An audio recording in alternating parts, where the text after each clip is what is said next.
Welcome to the treasure trove of folk tales, a magical collection of stories that have inspired generations. Embark on a mythical journey with heroes, fairies, and enchanting creatures, opening the door to a world of imagination and emotion.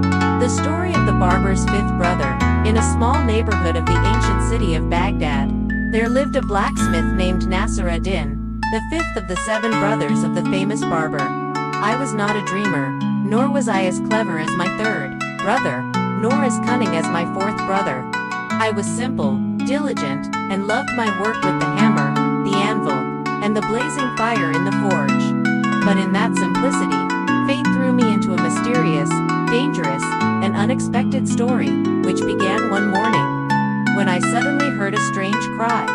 One day, while I was working at the forge, a tall man, dressed in a black cloak, his face half covered with a scarf, approached me. He said nothing, but 3 words. "Do you have the guts?"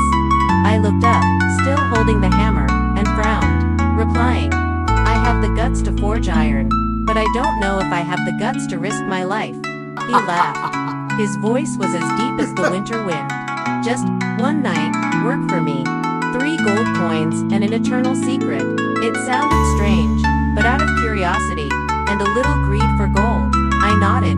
That night, he had someone blindfold me, put me in an old horse-drawn carriage, and roll silently. When I removed the blindfold, I stood in front of a dark house, with no windows and no one in sight. The door opened as if by magic. Inside, 4 women, dressed in purple robes, were waiting. Their eyes sparkled like fire. Their lips were red as blood, but no one said a word. One of them signaled me to follow him down to the cold basement there. A corpse covered in white lay on a stone pedestal. Above his head, a black candle burned backwards. The woman in blue pointed to the bronze lamp, engraved with ancient characters, and said in an ancient language, "Watch until the moon touches the top of the sky. Do not touch, do not speak." I nodded, sitting on the stone platform, feeling the carriage tremble. They left, leaving me alone, in the quiet basement, the black candlelight flickering like a demon's fire. Time passed slowly, like a snake crawling. I sat, my eyes never leaving the lamp, and the corpse.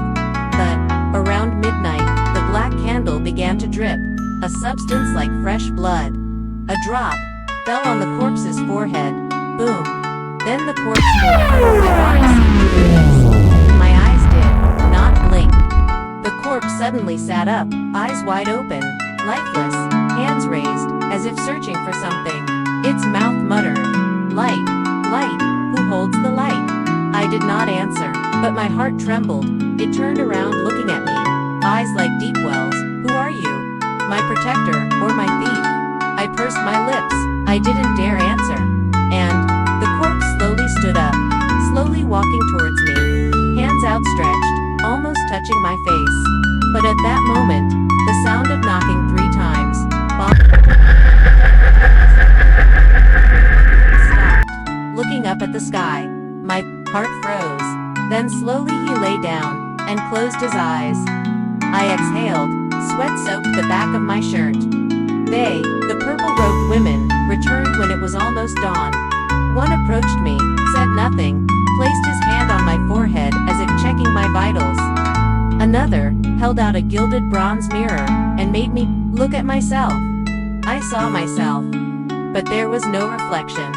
A woman in blue whispered, "You have seen what the living should not see, but you are not afraid. Do not speak, do not betray. Accept the compensation." They gave me 3 gold coins, and a dark blue stone, sparkling with a dim light. On it was engraved a symbol, a closed eye. They spoke in a shrill voice like a ghost. "When you are in real danger, throw this stone into the water." Then they covered my eyes again. When they opened them, I was standing in front of my forge again, as if nothing had happened. But that night, I could not sleep.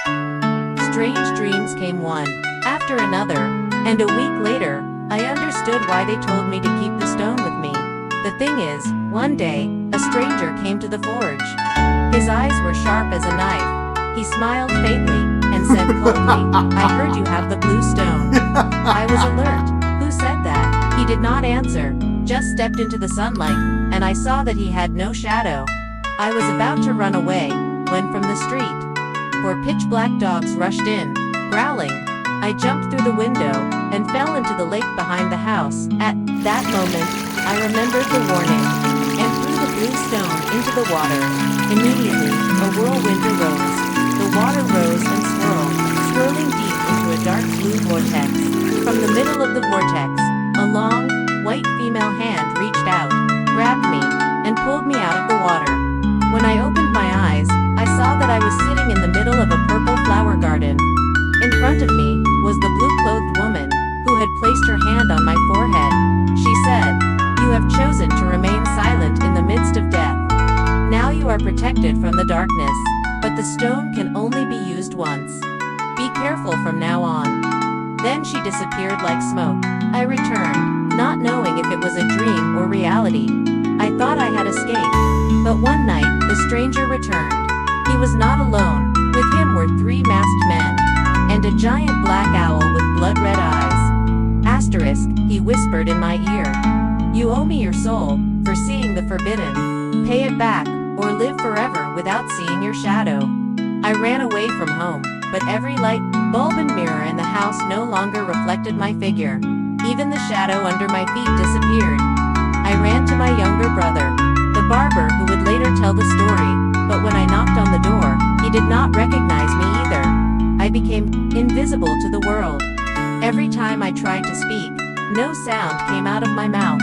I wandered aimlessly, in the middle of the city, which I once knew like the back of my hand.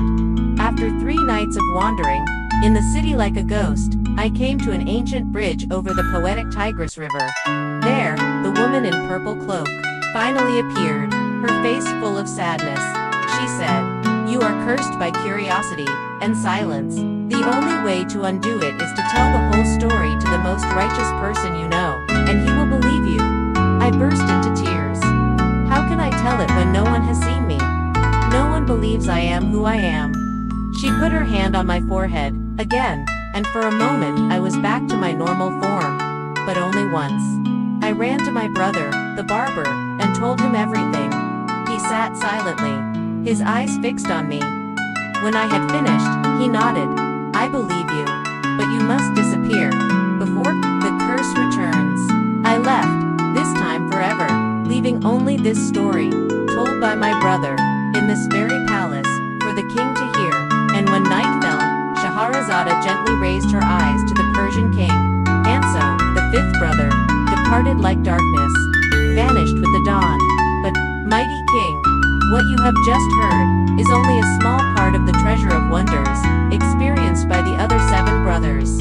If your heart is still moved by the hidden sorrows that have not been revealed, please listen to the next, the story of the barber's 6th brother, who once embarked on a journey without a map, only to find something he thought was lost and an oath to an unknown person.